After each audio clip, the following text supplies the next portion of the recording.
G'day and welcome to the Inforunners. I'm Execute, joined by Old Man Hurst himself, Algared. How you doing, buddy? Late at night? I'm alive. I'm alive. Yeah. I'm feeling it, but I'm here. Yeah. All right, so I've literally just wrapped up a show with Space on Anvil, so we're straight into our thoughts on this one, on the Ironclad. What's your first thoughts on this one? Haven't seen it. I think the kind of memes about the fat caterpillar are kind of real. It looks... Yeah. Got the command module on the side? Yeah, with the command, if it's using exactly the same command module as the caterpillar, that means that the body of this thing does not have a command module. It's a great big cargo pod. Yeah. Just like the caterpillar's long length is a great big cargo pod. It is just a great big module for a Drake ship. It's the largest modular ship we've got. Yeah, it makes me I want more answers about the caterpillar, long story short, after just this image alone. Absolutely. So, all right. It really, to me, feels like initial response is it's what you said you would be cool for a caterpillar to have just one great big module for a caterpillar. Well, I think that's just a great big module for a caterpillar, and the caterpillar length is a great big module for a caterpillar. I can't get that thought out of my head. Whether that is actually the case or whether they are significantly different, I don't know. All right, let's get started. It's part 2 of our Invictus Launch Week coverage as we look beyond the event to the new offering being unveiled at this year's Drake DefenseCon, the far superior brand excluded from the usual Invictus festivities because it's too damn cool. I said it, and I'm tired of pretending it's not true. Drake for life. These sentiments were recorded in April before that rap beef stuff, and Disco would like it known that K-Dot is king. Hashtag Westside. Also, that David is the best. Woohoo! Now we resume the program. Let's force John Crew to talk about it now. So in the Star Citizen universe, we have a lot of cargo ships, but they're sort of concentrated around the lower end of cargo hauling, sort of the low hundreds, SCU and below, and the very high end where there's multi-thousands. There's a mix of cargo ships which have their cargo on the inside, ones on the outside like the Hull series, and we really wanted to bring something different where it's sort of sits right. So it's a cargo ship then? Yeah. Okay. Much like a caterpillar. Yeah. So it's a fatterpillar. Okay. Yeah. In the middle, it's a nice progression step and facilitates both internal and external loading of cargo, which is where the Drake Ironclad comes in. But hang on, but doesn't the caterpillar kind of do that as well with its tractor beams and the way the doors open? Yeah, well, let's have a look. Let's let them show us. Let's,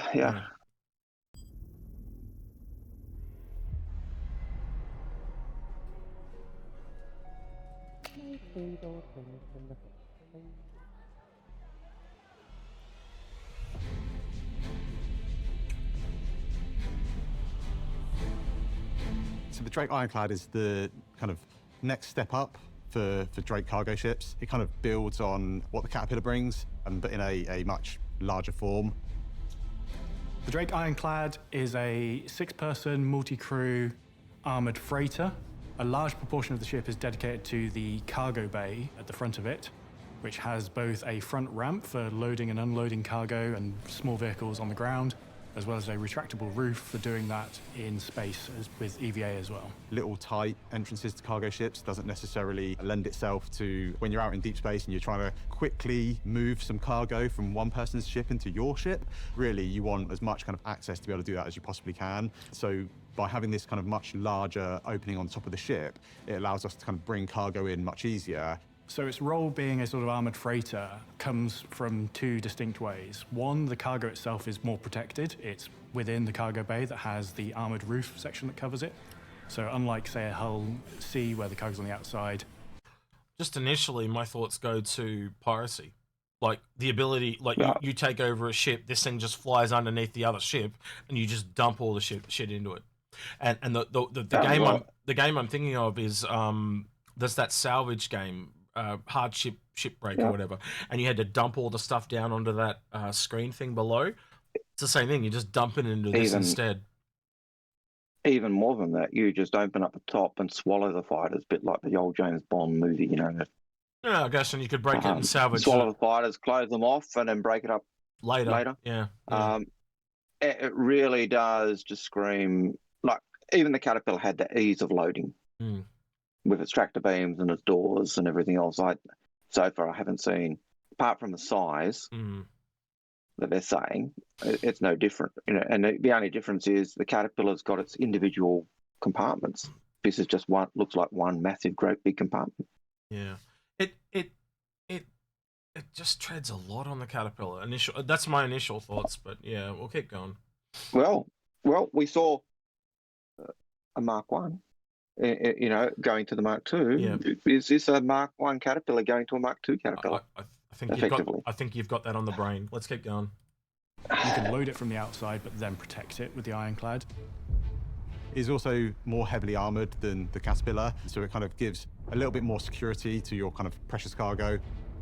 The exterior, very classic Drake brutish styling, a whole lot of engines and a lot of framework and quite thin structural elements support the rest of the ship. Very bare bones styling. It doesn't have lots of nice padding. It's all there and exposed, and it's really just sort of rugged and to the point.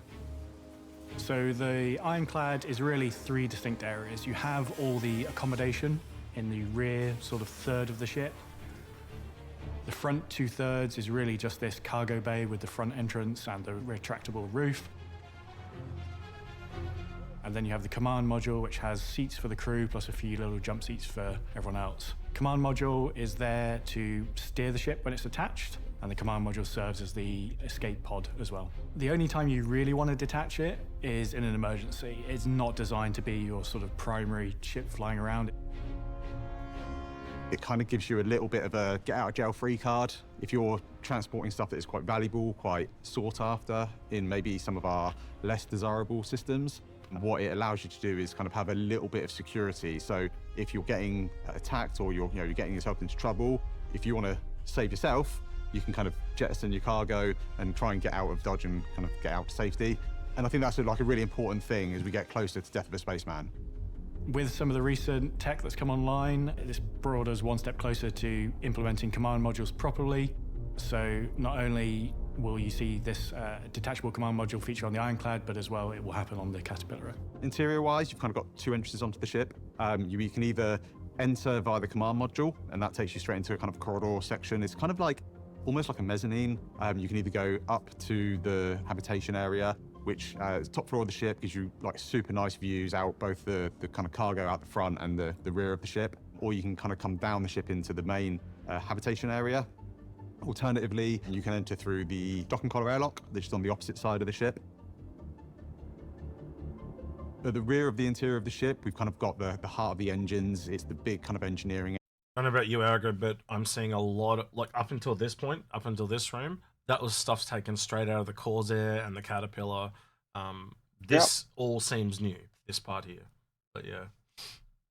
And even at the Caterpillar's engines are at the back of the ship. Like, it's just not as big and bulky as these ones are. Yep. All right.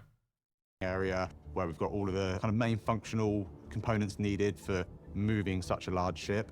And then if you kind of come slightly further forward, got we call it. Did you see that cooler size? The thing is, that's got to be a capital size. I don't know. We'll see. That was huge. That cooler was massive. It was from the ground to the roof. Like, if I go back, just look how big that cooler is. Holy shit! Oh, unless it's 2. Yeah. Unless it's 2, that is massive. Yeah. Anyway. Yeah. Such a large ship. And then if you kind of come slightly further forward, got we call it the kind of like the command deck. It's not a bridge, you can't fly the ship from it, but it's where you operate the tractor beams. It's where it kind of gives you good views out over the front and into space. You've got the tractor beam turrets, but also, visually you can kind of stand in this area or sit in this area and look out over the front and over the bow of the ship and kind of really see what you're trying to pull in or what you're trying to capture into your cargo hold. As we come downstairs, we've got a little kind of covered area at the rear of the cargo hold, and that is where you can store a couple of small ground vehicles or some of your equipment for moving vehicles and cargo around. and then you're into the main cargo hold of the ship, and this takes up the majority of the interior space, is this large cargo hold. One of the things that we were kind of really keen to do was give lots of different views and different angles down into this cargo hold. Again, as we're exploring slightly less lawful systems, we wanted to give the players as much opportunities as we can to kind of be safe aboard their own ship. So either side of the cargo hold, we've got these gantries that run completely front to rear on the ship, and they give great view down into your cargo bay. They also give that opportunity of, if there's someone tries to board you via the cargo bay, it gives you some nice cover opportunities. And we've also also reminds me of the Crucible for some reason, just the whole look down thing. Yeah, well, that, yeah. Sorry. Yeah. I keep forgetting that on the phone it kind of cuts you off. No, that's fine. If I say yeah. No, I agree. It that look down into the hangar gives you that view. I'm still seeing Moonraker. I'm still seeing the fly up to a ship, a satellite, and literally, or a spaceship, and swallow it, and yeah. It does remind me of the space shuttle. It's, It does, yeah. That whole, yeah. No, you're not wrong. I said too. So yeah. All right. Got a few little windows that kind of look down into it as well. As you move to the kind of like the very front, the very nose of the ship, those gantries lead into a kind of secure cargo area. It's somewhere that's a little bit more difficult to get to when you kind of enter the ship. The big thing we were referencing when we were looking at it was this idea of police evidence rooms. And so these kind of individual cages where you could put your most secure cargo, whatever it might be, in this area, and it would make it quite difficult to try and breach in or out of that area. So it gives us just somewhere a little bit more secure for kind of smaller cargo items. Finally, at the very front, we've got... Like people? Yeah. Like people? Well, it almost sounds like it's they've made like it's, how do I explain this? It's like you know those armored trucks that delivered the money to the bank and stuff? It feels a bit like that. But wouldn't that be a different manufacturer, not Drake? It just seems really weird that they take the pirates and give them the ship that they would be raiding. But I don't know. Have an armored ship for raiding or and keeping your raided cargo safe from other pirates. Yeah, but yeah, that's what it feels like. I'm still seeing Caterpillar. Yeah. What's your initial suspected price? Because I'm going straight to $500. Well, it depends on the size. Well, it's Liberator-esque. It's a capital ship. Again, it's Liberator in size. You can tell just by the way it's coming through. It's roughly similar size, slightly different spec, and that being 575, I just kind of go, well, it's Drake, so drop it a bit, $500 in that ballpark anyway. And they're saying it's above the Hercules and the Caterpillar. If it's capital components, then I could see it being higher.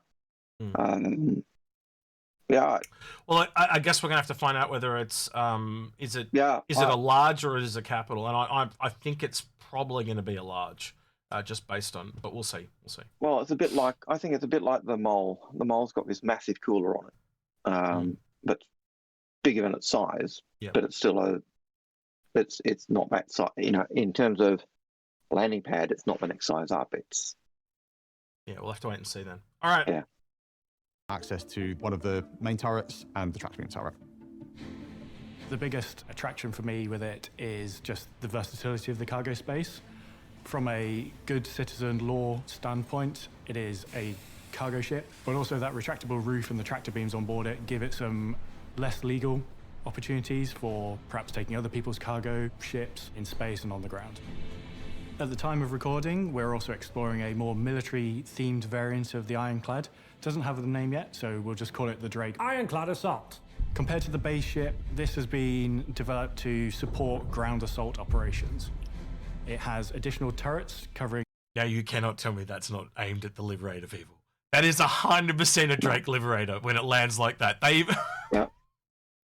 My initial thought, though, Algared, is if this had been also had the option to had a medium pad inside, so it could be a medium pad or cargo, it would have been really cool. But now, now I look at it and it's just a cargo. I just it loses a bit of a little lackluster for me. Note, as he said, for stealing other people's cargo and ships. Yeah. Oh, did he? Hang on, go back. Yeah, you did. All right, let me play it again. I missed that. We're also exploring a more military-themed variant of the Ironclad. Doesn't have the name yet, so we'll just call it the Drake. Ironclad Assault. Compared to the base ship, That was earlier this than has that. been... Okay. I think it was Ben. Oh, well, then I think it was around that point. I'll look at it later then. Sorry, I didn't realize it was that far back. Right. Developed to support ground assault operations. It has additional turrets covering the upper and lower surfaces to provide more fire support.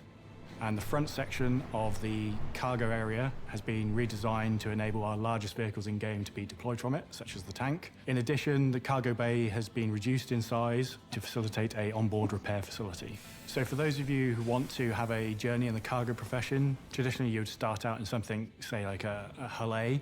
The next step up from there really is sort of into... So before I go back into the cargo stuff, it makes me think that literally now does tread on the Liberator, because and it is what the assault version of the Liberator, those pictures they showed, that's what that should have been. So that variant is going to really speak to people that wanted the combat Liberator. It also speaks to what they originally said for Drake Caterpillar it was. If you read the original design documents and read the more than ever, an article on that. More than ever, Algared, they need to tell us what the modules for the Caterpillar are. Because all these people have been holding on to it for all these years, just keep getting trod on. So what the hell is this thing now? Is it just a cargo ship? Or what is it going to become? What are those modules going to be? Like, I've held on to it for all these years because I wanted those questions, but now they just keep treading on it.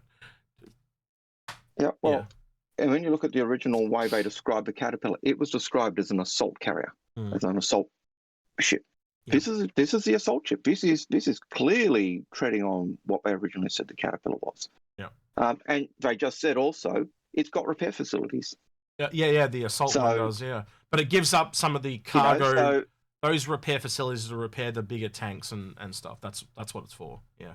Or a ship that you land in the hangar bay. It didn't say any. Sorry, I haven't heard anything about ships. That assault variant, if you listen to what he said, was tailored at the bigger vehicles, and that's what the repair facilities will be, so to repair them. And if the lid still opens, what they said earlier about being able to swallow up people's cargo or ships still holds true. If you can swallow up a ship and put it in your cargo bay, you could land a ship in the cargo bay. I didn't hear him say that in the assault module, but it maybe. No, they didn't say it in the assault module. They said the other one, but if it's still got a roof, the same applies. Yeah. All right. Especially if it can take 4 Nova tanks. So. Caterpillar territory. So you're doing roughly an 8 to 10 times jump in cargo capacity. From there, the Ironclad sits nicely between 8 to 10. That means it goes to like 4,000 something cargo at least. Yep. Okay. Interesting. Those smaller ships. I think part of that is because the Caterpillar's got those individual modules which you could configure for different things, but this is just one big cargo module. Again, cargo pod area. Yeah, okay. I'm just gonna be quiet. Larger bulk carriers such as the Hull C, and then ultimately you get to things like the Hull D, E, and Kraken at the end of the cargo career. You said Kraken. Yes. Was that a hint at anything? It's not a hint at anything, but making the Ironclad makes the Kraken easier. So building out the Ironclad does, of course, kind of help us with building out the Kraken. I think increasing that visual library of assets that we can pull from and use in a Drake manufacturer at the right scale is super valuable for when we move on to the larger ships.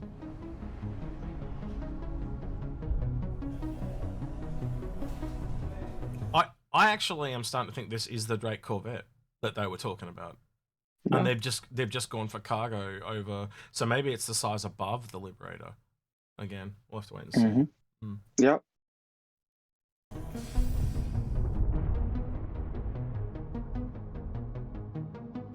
Of course, in non-Drake related news, players in this year's event probably noticed the long-awaited RSI Polaris touring around the Stanton system. Well, it's not quite flight ready yet, but we thought we'd ask the guys for a status update all the same and see if we can't get a closer look at the progress being made while we do it. We really wanted to have some form of the exterior of the Polaris at Invictus launch week. We wanted to mix up the capital ships on display this year. Being a big kind of military show, it made perfect sense to be able to kind of show it off in its best light. We pushed quite hard to get the exterior to a point where we're happy to show it publicly. This meant we've prioritized doing the exterior over the interior. So the exterior you see is pretty much final art. All it is missing is really the damage setup, as I'm sure people have tried to do. It is currently invulnerable, or hopefully invulnerable in game. Visually, I think not only have we been trying to get it out so we can show it, but we've also tried to kind of really push the quality of the exteriors of some of our kind of like large capital ships. And what that has meant is that we needed to focus a few more artists than what we'd normally put on the exterior of a ship, just to make sure we kind of hit that quality bar and we hit it on time. It's pretty close to being LOD 0, which means that the majority of the main modeling's done. There's still a whole bunch of decal work, the finer details, what we call as POM details, pass needs to be done, and that really kind of helps to elevate the kind of like the close read. I think the distance read and the mid reads are like brilliant, and to be fair, the close read when you get up in personal is looking really, really good. It's just we've still got that kind of like final sprinkle of polish to go on. With the focus on the exterior and pushing that as far as we could in the time we had, the interior is not quite as far along. It is more around the grey box stage, but the people we put on the exterior now will be moving on to the interior. Normally on a vehicle, as we try to kind of keep the development stages in line throughout the kind of like the life cycle of its development, it means that the interior isn't, you know, it's not at the same level that the exterior is. We've been focusing on the core traversal areas of the ship. The majority of the rooms have now been worked up. I think there's maybe 2 or 3 rooms that are still in white box that still need, you know, a decent amount of kind of model. I don't know about you, Algared, but I'm really liking that interior RSI aesthetic a lot, like a lot. And I know you're a big RSI fan. It'd be nice to see that. So you probably are as well, yeah. Yeah, it is my one of my top 3 manufacturers, and certainly for larger ships, it is the manufacturer I like. Like my other 2 are Kruger Intergalactic and Cargo. So they're not exactly big ship manufacturers. Well, so yeah, it's kind of interesting because the simplicity of the outside, or the sparse, you know, it's very sparse really by comparison to the inside. And what I mean by that is it's that big flying Dorito. But then you kind of get inside, yeah. It just seems a bit more detailed. But then you compare that interior to, you know, the other RSI ships we've got at the moment, and it's a significant upgrade. Yeah. So yeah, seeing that language get transferred across to the older Connies and that would be good. Yeah. So yeah. All right. And work doing to them, but the rest of the rooms now are kind of getting to the point where we're pretty close to grey box. So the bridge, the main corridors, the hab area, the cargo bay, torpedo rooms, and all the turrets. So these are a bit further along. So that also confirmed that it's no longer a side-to-side open, it's a front-to-back open. So it's changed again, but it did change again from the end of the year because it was just 1 slide, now it's 2. Yeah. Than some of the more secondary rooms like the brig and the medical bay. When you think of the Polaris, like its key points are the torpedoes, and I think that's been an area that has needed quite a lot of iteration on, and we're not quite there yet. One of the things that we're kind of really trying to make sure feels good from a player's point of view is the kind of like the loading of the torpedoes and seeing them kind of be from in your cargo hold to being in the kind of like loading mechanism and then being ready to fire. So on the kind of like lower deck and front half of the vehicle, we've got these big torpedo loaders, and that's an area that it's needed quite a lot of iteration to make sure it feels right, and we are still in that process. It's not kind of fully signed off, we're not completely happy with that area, but it certainly kind of makes up the heart of the ship. Otherwise, on the interior, the main upper deck is kind of really starting to come on. The engineering section is another kind of area that I think is really important in our capital ships and kind of getting to a level that we're happy with. From the kind of concept into production, we have opened up the bridge of the ship a little bit. One of the things we wanted to do was when you kind of enter onto the bridge, this should feel kind of like super exciting and super rewarding to the player. If they've managed to kind of get one of these ships, we want it to feel like they are kind of really living that kind of military life dream. So we've spent a bit of time kind of opening it up, giving some nicer views as you kind of enter onto the bridge itself. What we really wanted to do was kind of make sure that the player views are good, the captain gets a great kind of view out the front, and make sure that navigating around that area, especially as kind of more and more kind of multi-crew gameplay systems come online, we want to make sure that there's enough space on that bridge to have not just the captain and the pilot, but a whole crew there. Compared to the concept mesh, one not big change, but unresolved area was the hangar opening. It's quite a complex shape to open, so we spent a lot of time working on that, but that's all resolved. And then another thing we are looking at in the future is actually doing some more upgunning of the turrets. So it is not just a torpedo boat. It can sort of hold its own against other capital ships with its turrets. You'll see more of that as we get closer to releasing it, which we are aiming for at IAE this year. So, what did we learn So this question. week? Well, we learned that the Drake... Yeah, go ahead. So question, the upgunning of the Polaris, so it can hold its own against other capital ships, does that mean it will also be able to at least match the range of a Perseus? Possible. We'll have to wait and see, won't we? Yeah. Just tossing it out there as a question, but... Well, it doesn't have any size 7, so I'd say no. But again, it's got torpedoes, so we'll have to wait and see. Yeah. All right. Let's get there. Because there's a little bit here left, see. So there's... we got a disco song. Drake Ironclad is the next cargo ship from Drake designed to fill that gap between the Caterpillar and the larger Hull series offerings. That working on it helps to flesh out resources needed to bring the long-awaited Kraken to life in the future. And that the Polaris is coming along pretty nicely, even if it's not Drake, which we didn't learn was the best because we all already knew that in our hearts. But Disco says KDOT is the best. And with that, this very long 17-episode season of Inside Star Citizen comes to a close. We said we'd go straight through until Alpha 323 was out, and we did that, and then some more. And it's time for our team to take a breather, catch up on some admin work, and begin working on the next great season of ISC that'll start up again on June 20th. So for Inside Star Citizen, I'm Jared Huckabee. Thanks for taking the time to let us share the process of game development with you each week, and we'll see you when we get back. Taking a month off. Yeah.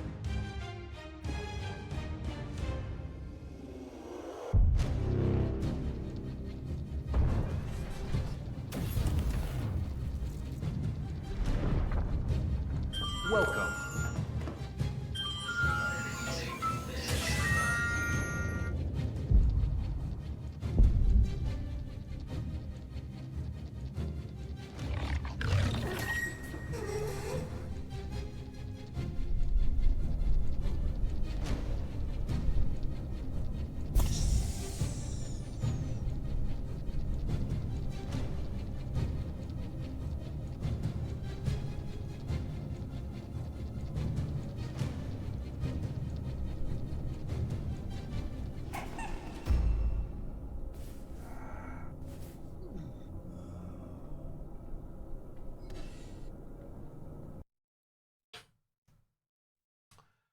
That's a bit of a tip of the hat from the little competition thing they had to kind of look like Disco Lando. Yep.